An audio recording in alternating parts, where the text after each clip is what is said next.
skip out the middleman and work directly with green leaves instead of waiting for the cow to process that green matter into something more usable, what opportunities would that create? Welcome to the Business for Good podcast, where we spotlight people making money by solving some of the world's most pressing problems. I'm your host, Paul Shapiro, author of a nationally best-selling book on food sustainability and CEO of a company in the same space. On this show, I speak with founders, investors, and thought leaders who prove that doing good and doing well can go hand in hand. The biggest challenges facing humanity are solvable and are often profitable too. My hope is that this podcast informs, inspires, and maybe even helps propel you to build a business that makes the world a better place. I'm glad you're here. Hello, friend, and welcome to episode 186 of the Business for Good podcast. I'm glad to be getting some feedback from listeners who are becoming watchers, as this show is now available in both audio format and as a video on YouTube. And as a fun bonus for those of you watching the show on YouTube, I'm recording this very intro after going more than a week without shaving. The longest I think I've ever gone, all at the request of my wife, Tony, who asked me to try this out. I've consented to her request, telling her that I'm not really sure how long I'd do this, but after spending the last 46 years of being a clean-shaven guy, if you want to see me as an unshaven guy, now's your chance. Feel free to give me your honest feedback on what you think. Now, this episode is the kind of story that I love. It features someone who radically changed his life in the middle of it, and I'll tell you what I mean. Before founding Leaft Foods, Ross Milne spent his career doing something very different from what he's doing today. He was a dairy industry engineer who spent his time designing, building, and optimizing some of the world's most sophisticated food manufacturing systems. He knew milk inside and out. This is a guy who understood whey, casein, processing efficiencies, and how to scale animal-based protein at an industrial level. Now, not so much. After years inside the dairy industry, Ross began asking a deceptively simple question. If virtually all of our food system starts with leafy green plants, why do we route so much of that nutrition through animals before it reaches humans? That question led Ross down an unexpected path away from dairy and toward, yes, leaves. At Leaft Foods, Ross is now CEO of a startup extracting Rubisco, the most abundant protein on earth, from green leaves like alfalfa and turning it into a highly digestible, highly functional protein for human consumption. In other words, he is trying to replace some of the very proteins he once spent his career perfecting, such as whey, egg, and dairy proteins, with something that is dramatically more land efficient and lower impact on animals. In this conversation, we talk about why gorillas can thrive on raw leaves while humans can't, and how Leaft is essentially doing that digestive work outside of the body so that humans can enjoy leaf proteins ourselves.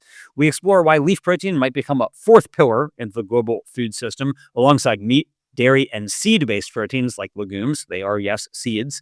And we dig into what it's like to leave an established industry to build something fundamentally new using the same engineering mindset but aimed at a very different future. I'll let Ross tell you his story. Ross, welcome to the Business for Good podcast. Perfect. Thank you very much for having me here today. Hey, it is my pleasure to have you. I'm very intrigued by this idea because people talk about leaves as being the biggest source of protein, like the most abundant source of protein on earth. But we don't eat leaves, right? I mean, we eat leaves in the form of, kale or lettuce, but we don't consider it a protein source. And I've always wondered this because you see like all of these animals who eat lots of leaves who are gigantic, right? Like a gorilla or a rhinoceros or an elephant. And obviously they're extracting protein from these leaves because they're beasts, right? They are beasts, but they're also like really muscular. But we can't. Our intestines are not the same as theirs, so we can't extract it. So is what you're doing at Leaft, Ross, kind of like you're just making like a gorilla's intestines outside of the gorilla and making it possible for us to get the protein from their protein source? Yeah, that's a pretty good summary, actually. So essentially, in a roundabout way, yes, we are.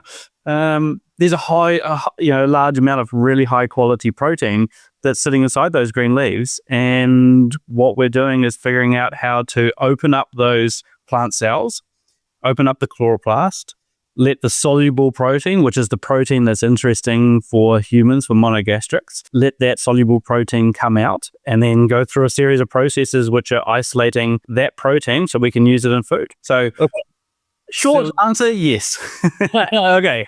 All right. You're creating it like a gorilla type digestion system. But my guess is that you're not using fermentation, right? So the gorilla is able to digest leaves and extract protein and become much stronger than us, and not because they have some isolation or fractionation or purification process, but because they have a fermentation process that breaks down the leaf. But you're not doing fermentation. It's more like a separation and an isolation process. Is that right? Yeah, correct. So there's a whole lot of sort of more mechanical type processes, not dissimilar to, imagine that you grab a bunch of spinach leaves, put them in your NutriBullet at home, blend those up, you get it into a liquid stream. Once things are in liquid stream, they're a lot easier to handle.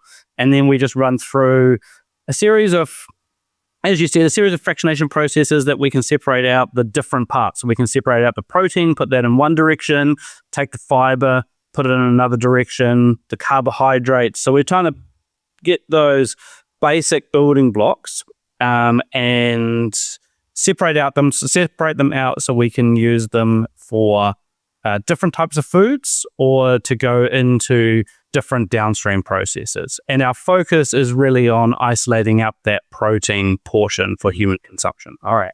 Maybe like you need like it could be like Leaft Foods, but it could be like DBA, like doing business as like gorilla protein or something, that is like, doesn't like to sound like you eat this, you're going to be jacked. You know what I'm saying? Like this, like, gorilla protein or gorilla muscle or something like that. It's funny you say that. Gorilla protein was one of the brand names that was thrown around in the really early days. So yeah. So we definitely joked a fair bit about that. There's actually been quite a few AI pictures generated over the years that have been stuck up around the office on the wall. Okay, cool. Well, I'm saddened that I'm not the progenitor of this idea, but I do think it's a good one. All right. Maybe some people listening have heard of Rubisco, but I bet a lot haven't. What is it? Yeah, so Rubisco's, firstly, it's actually the most plentiful protein on the planet. So it's a protein that's present in every green leaf as part of the photosynthesis cycle. So if you remember back to high school, you would have learned about the light side and the dark side of the photosynthesis cycle. Rubisco is a protein that sits on the dark side. Essentially, its job is to pull CO2 in from the atmosphere and convert it into energy, into sugar, so that the plant can grow. From a human nutrition point of view, it's often been referred to as the utopia protein.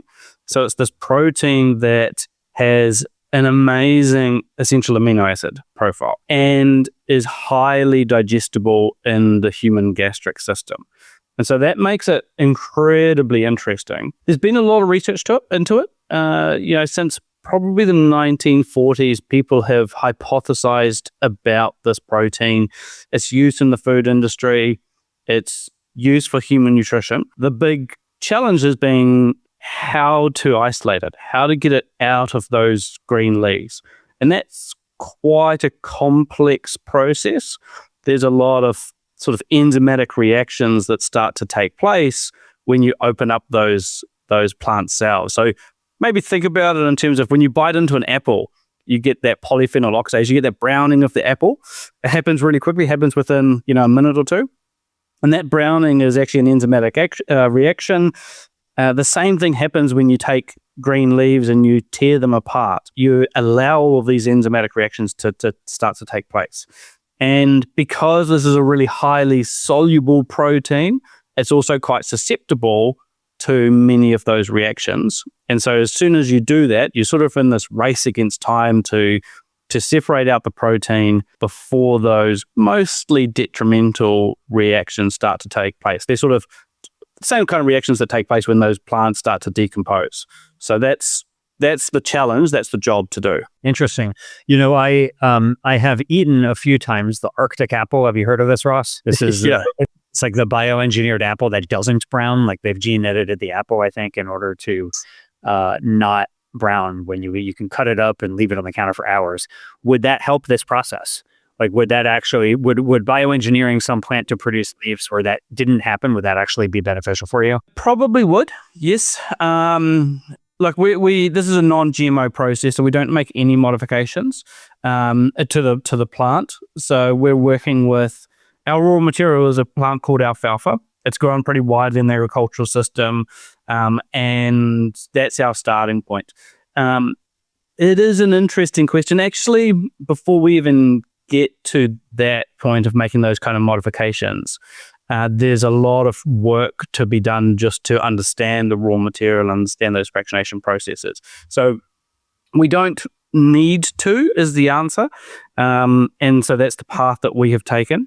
But it opens up interesting opportunities for fractionation, either of the protein or of other compounds. Why alfalfa? Well, I like when people talk about leaves, they're thinking about trees or bushes. Like you would imagine taking the leaves off of a tree, there's a lot more greenery there than there is in a tiny little plant. So what is it about alfalfa that makes it more attractive for you? Well, actually, if you think about alfalfa, so you think about green leafy crops, so alfalfa is this amazing plant that's already grown widely in our agricultural system. It has a really interesting history, actually, which is a bit of a side note that we can dive into.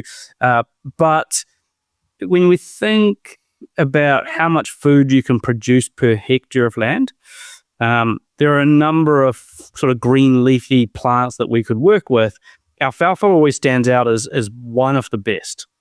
And this is because we can simply grow a lot of alfalfa per hectare of land.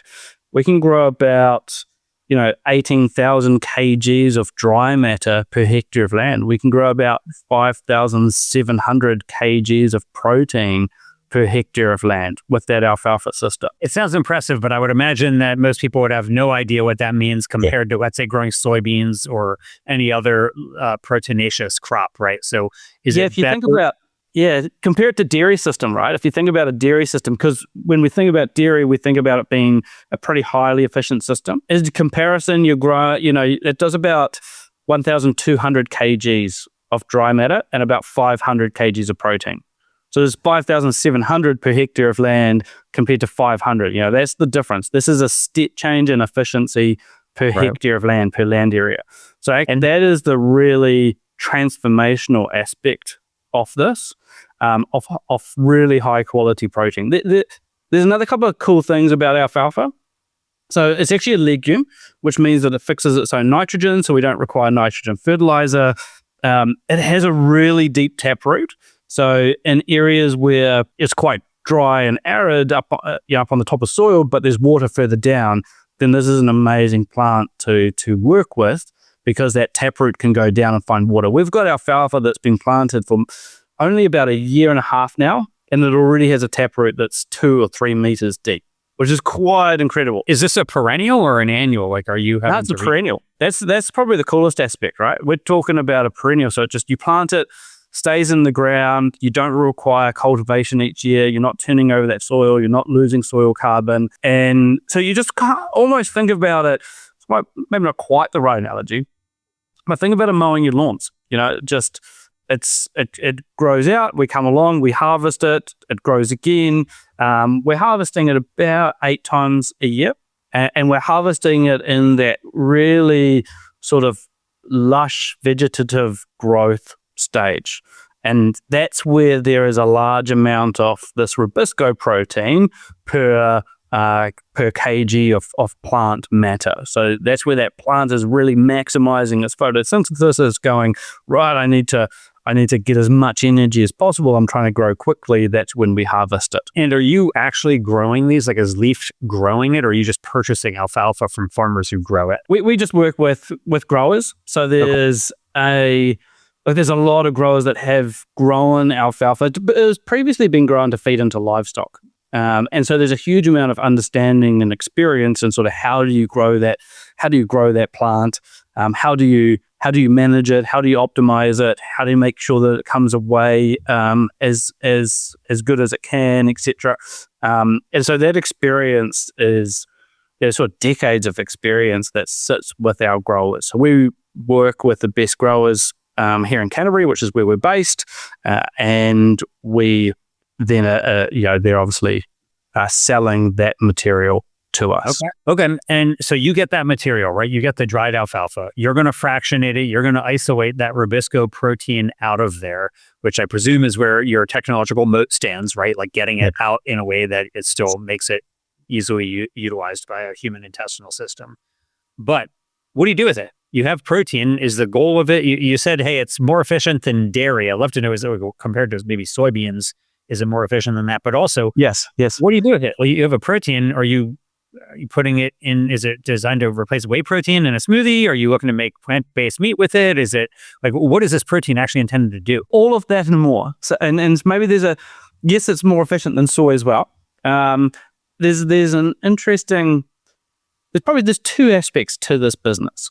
One, which is that front end that we just talked about, which is system efficiency. Could you create a food production system that is, a step change in efficiency compared to what we have today? So one thing is, right, okay, we can produce a lot more protein per hectare of land. That's pretty amazing. And now to your second question, okay, tell us about that protein. What is it?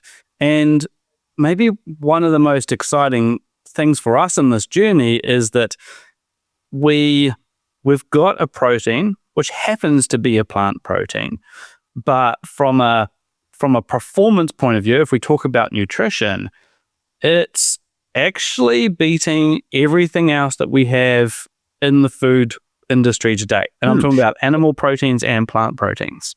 And so the typical, let me double click on that for you, Ross. So when you're talking about it beats out these other proteins, like normally people think about like protein digestibility, they may think about like a DIAS score or a PDCAS score, which is basically a measurement of like how complete is the protein, how digestible and usable is the protein that you're consuming. There are many foods that have a 1.0, right, on that score, which is the highest you can get. So some strains of soybeans, egg whites, whey, even the mycoprotein that is grown by corn, that's QUORN, they all claim a 1.0. You're saying that you're better than any of those. Like, how does that square? Like, how do you get to be better than what is perfect on the PDCAS score? Yeah. So this is a great question, right? So there's a couple, let's layer this up. So firstly, we've got a complete protein, right? Then we can look at, as you said, digestibility. We've got a PDCAS score of 1. So that means that, it is completely digested. We'll come back to digestibility just a little bit more in a second, but the other aspect, which is the typical measure, is essential amino acid profile. So what is the profile of those amino acids that our body doesn't produce itself that we need to have from our food? And on that score, we're sitting above whey protein and egg white protein as an example, which have been the gold standard. They have always been for decades been the gold standard up until now. So that's incredibly exciting. Maybe in addition to that, when we go back and just touch on digestibility, we run something called InfoGest, which just looks at how is that protein digesting and in which phase in our digestive system. And we see that our protein is digesting about 5 or 6 times faster than other proteins on the market today, other animal proteins. And that's in the gastric phase. So what's in our gastric phase, we've got an enzyme called pepsin. Its job is to start to break down that protein so that into peptides, into amino acids, so that our body can absorb them. And it turns out that Rubisco is very susceptible to that, and meaning that our body finds it quite easy to break down this big globular protein into little amino acids, and does it incredibly efficiently and incredibly quickly.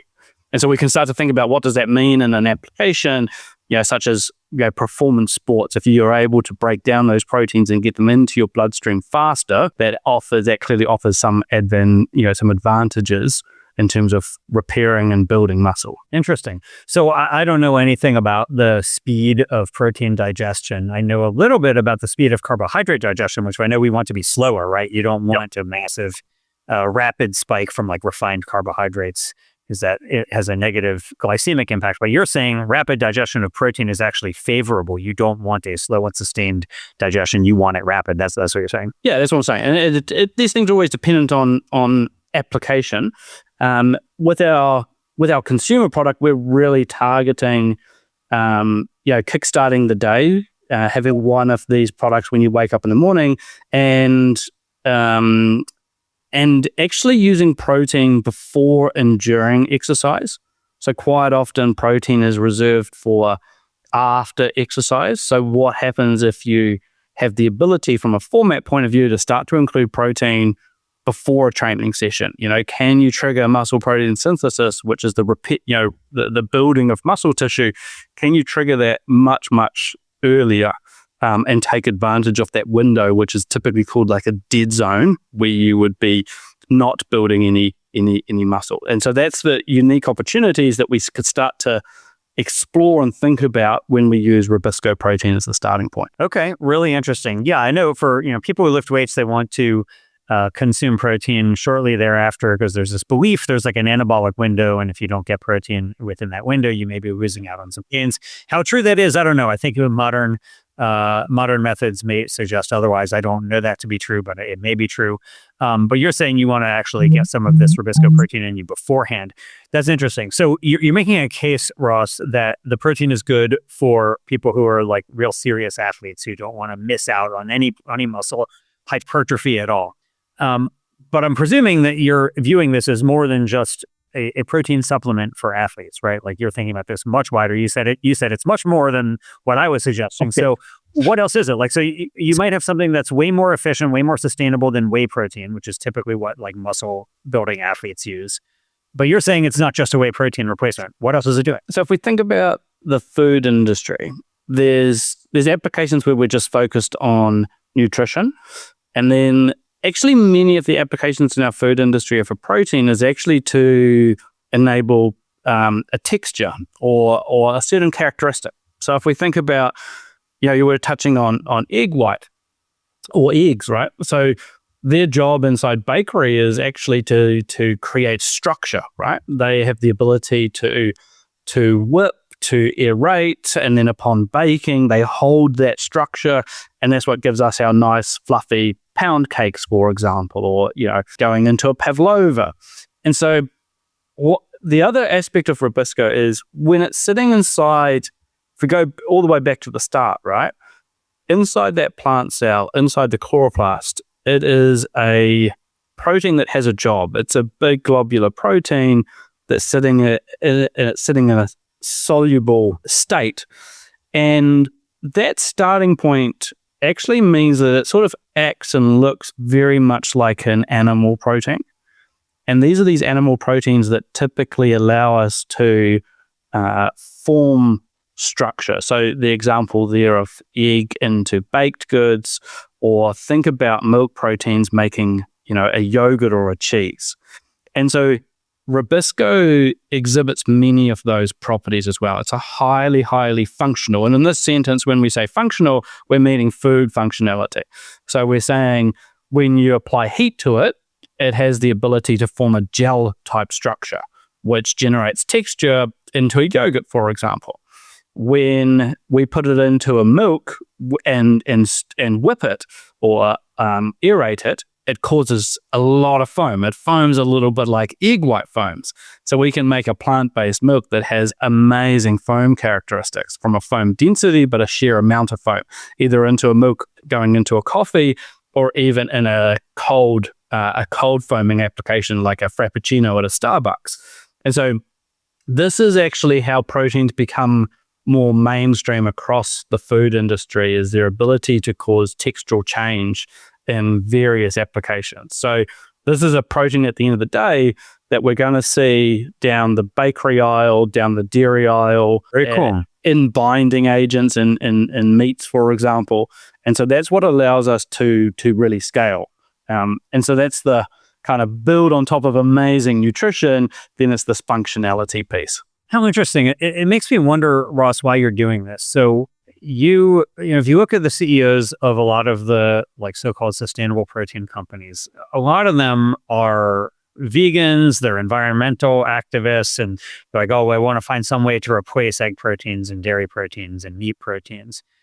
You're an engineer who comes from a long history in the dairy industry, right? You're not coming from like one of these like animal rights organizations. You're coming from the dairy industry, and this entire time you're saying, well, we're going to replace whey protein and egg protein, and we're going to put it in meat. Like it's a very different view. So what happened that you decided after a career, a prestigious career, as an engineer in the dairy industry, and you're like, actually, I think I want to replace dairy. Like, what happened? It's probably not so much almost sit here and replace dairy. That maybe wasn't quite the starting point. It actually started at the other end of the business. It started at a really systems thinking. How do we fundamentally create a food industry that is more productive and has a far, far lower environmental impact from a system point of view? And so that's where it all started. Actually, it's quite an interesting thing to sort of step back and think about our food industry. On one hand, it's incredibly complex, and what happens in these, very, very large scale food manufacturing facilities that you're right, I spent, a career working in them and designing and building them.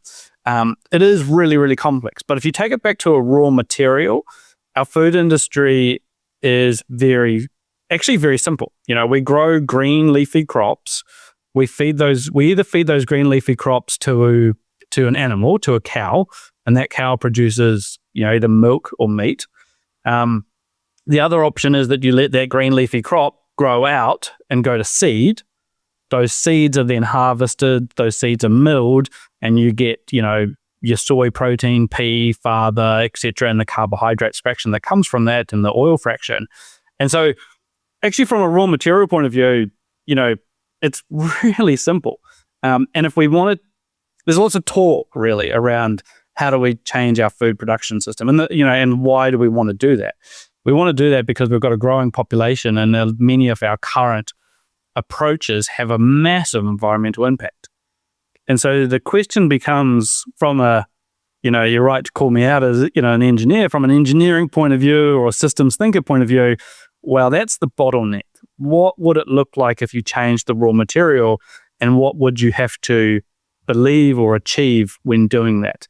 And so that was the journey that we went on to really lead us to, hold on, if you just work with, skip out the middle-man and work directly with green leaves. Or the middle cow. The middle cow or the middle seed or whatever, right? So instead of letting the plant go to seed, you just go directly to it when it's in that green leafy state. Or instead of waiting for the cow to process that green matter into something more usable, can we skip that out? So what happens if we just go directly to that source, which is the green leaves? That's the starting point for everything else. And how would we, what opportunities would that create? And so that's challenging from a technical point of view. There's a lot going on. So you have all of those same building blocks that we look at downstream. All of those building blocks are in that green leaf. And that's great from an opportunity point of view. It's also incredibly complex, right? So you got 4,000 different individual compounds sitting in that green leaf. That creates a lot of complexity that you have to figure out how to deal with. So that's the sort of challenge and opportunity that sits when we change raw material. Yeah, I really like the way that you're putting that, Ross, which is, you're basically growing crops, feeding them to animals who are going to eat them, and they can make a different use of it than we can because they can extract all that protein. But you're basically replacing the animals and creating a process that is far more efficient, far more sustainable, and far more humane that can extract those nutrients without the animals and then making it available to us. It's a very interesting way to look at it, and I appreciate you putting it in that way. You've raised, from what I can tell, about $15 million for the company so far. Is that accurate? Yeah, a little bit more these days, but yes, that's accurate. Okay. From some pretty amazing investors, both here in New Zealand and over in your part of the world, and in San Fran. Every founder thinks their investors are amazing because they bet on them, of course. So you've raised approximately $15 million USD. How much do you need in order to be successful? Like, you have a product, right? It's not widespread on the market yet, but how much do you need in order to actually start making the dent in the world that you want to make? It's a great question, right? This is real technology. This is real tech. The cool thing about that is that you can actually make a meaningful change. We can create essentially a fourth leg to the protein industry globally. I firmly believe once this technology starts to take off, you'll see it used in multiple. Sorry to interrupt you, Ross. You said a fourth leg. What are the first three legs? You got plants and animals. Oh, so we think about in terms of meat, in terms of dairy, and then in terms of everything that comes from seed. So everything that comes from the soy or pea or fava as a starting point. Like there probably makes up about 65% of global calories, those three sources. And so we can really just think about going directly to green leaves as a fourth source. But the majority of our food industry, from an ingredients point of view and a food manufacturing point of view, really come back to those three as the key sources. Yeah, that's pretty cool. And for those of us like myself who eat a lot of mycoprotein, we're also, there's another pillar there of getting microbial fungi into our systems, which are also pretty proteinaceous. But yeah, that's really cool. I like the way they were looking at that as there's meat, milk, and then basically plant proteins, or rather like seed proteins, and you're talking about leaf proteins. I like that. So let me ask the question again. You're saying it's real technology, implying that you need real money in order to scale this. So if 15 has gotten you to where you are now, do you think you need another 15, another 100, and 500 million? Like, what is it that you need, do you think, over time until, I could go realistically to Walmart and eat a product that has your Rubisco protein in it? It's actually an interesting question that probably comes, I suspect it comes a little bit from some of the alt protein technology that we've seen over the past 6 or so years. We probably don't quite think of it in the way that you're framing up the question. We think this is not a business that requires significantly more investment to come down a cost curve. At this point in time, we have developed a process that we are running at what we call commercial demonstration, so on real equipment, and we're able to produce our Rubisco protein already at a efficiency or essentially price point that makes it pretty competitive in the market. So the further investment is really to scale this rather than to reduce manufacturing costs or prove out assumptions that give us a higher efficiency. And so that's probably a pretty important point of difference. And therefore, when we think about capital, it's just a direct correlation to how quickly we want to scale this. And that capital will most likely come from various sources. So we can think about it in the sort of classic VC world for, developed for the early stage.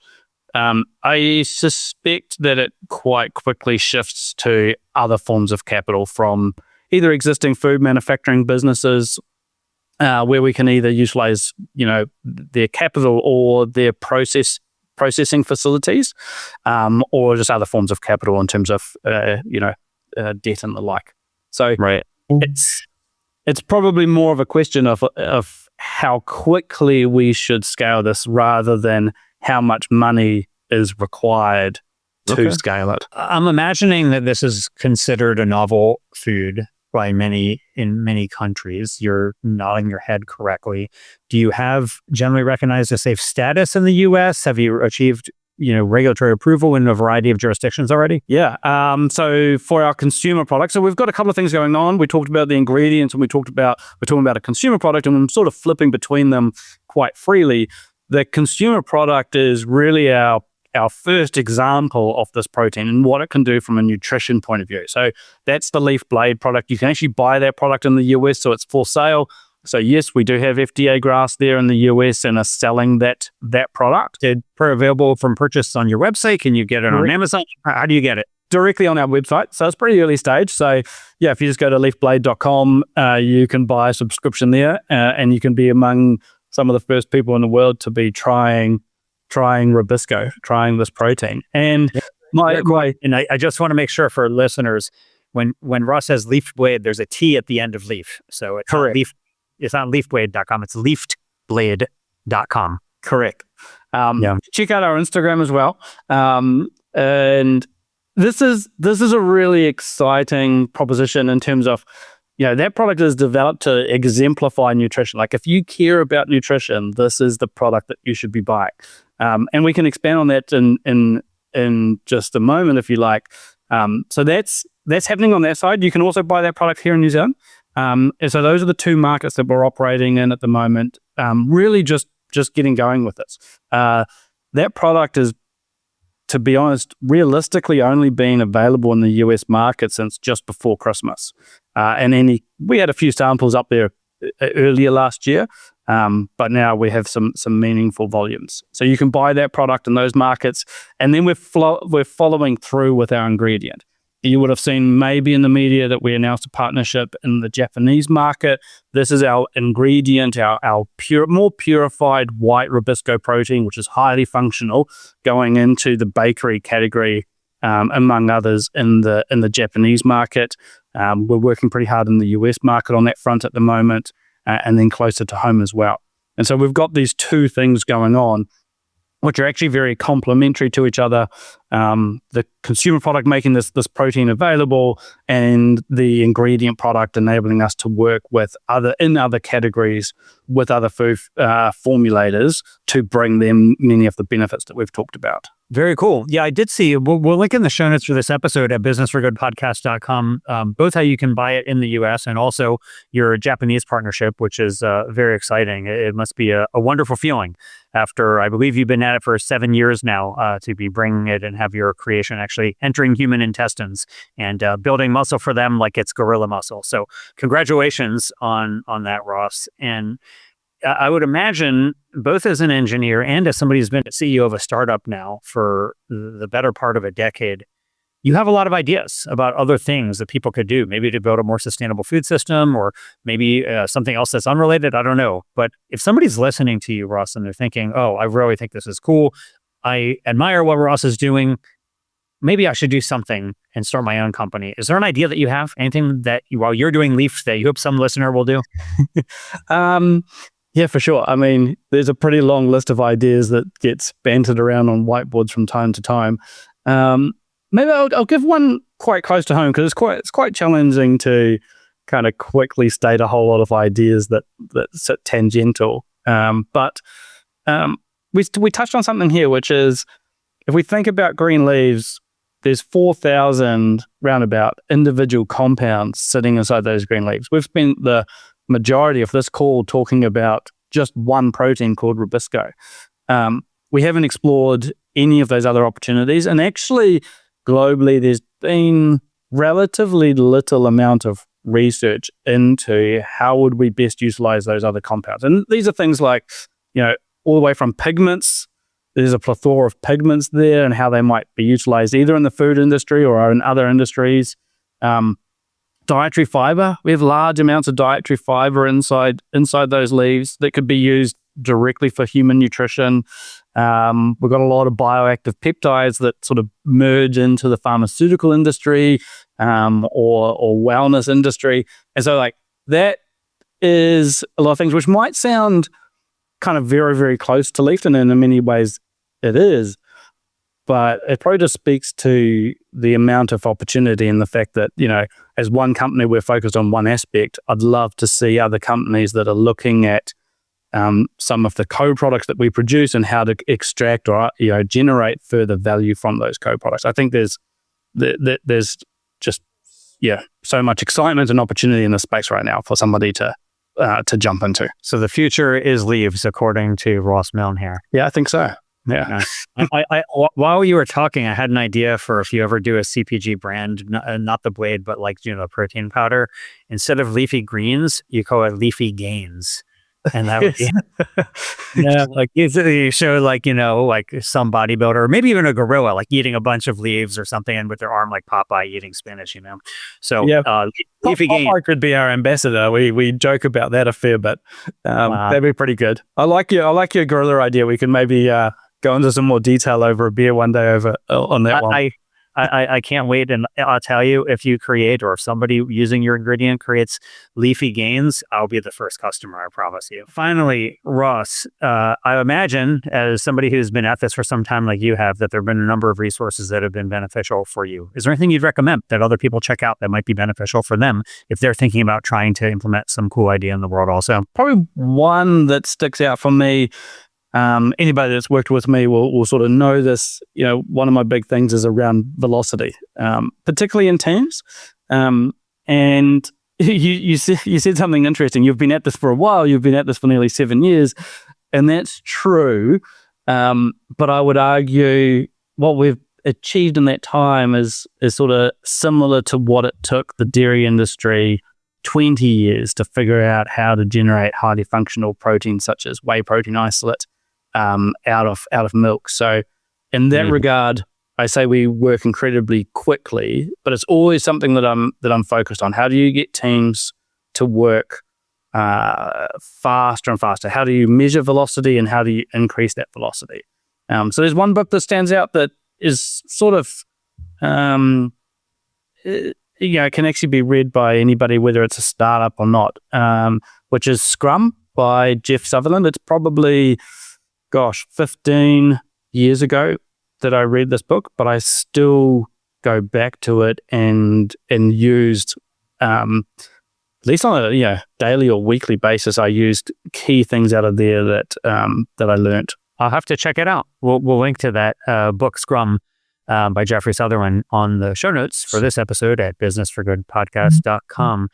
And I hear you on 7 years being a very short amount of time. It's a long amount of time. It's like maybe a tenth or maybe a little bit less of your life, depending on how long you plan on living. But I was thinking about, I mentioned corn and mycoprotein earlier, and it's wild to think about. They started that research in the 1960s, right? They didn't commercialize until like the 90s.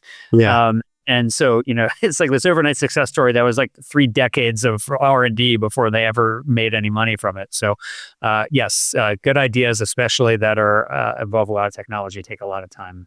So, I look forward to eating some leafy greens and getting a little bit more jacked because of the Rubisco that Leaft Foods is growing, Ross. So, I appreciate all you're doing. I admire the trajectory that you're on, and I'll be rooting for your success. Thank you very much. Thanks for listening to the Business for Good podcast. To explore more conversations like this one, visit businessforgoodpodcast.com and be sure to subscribe so you don't miss future episodes with founders, investors, thought leaders, and more, turning global problems into powerful opportunities. And if this episode resonated with you, please share it with your network. You never know who you might inspire to be in the business of doing good.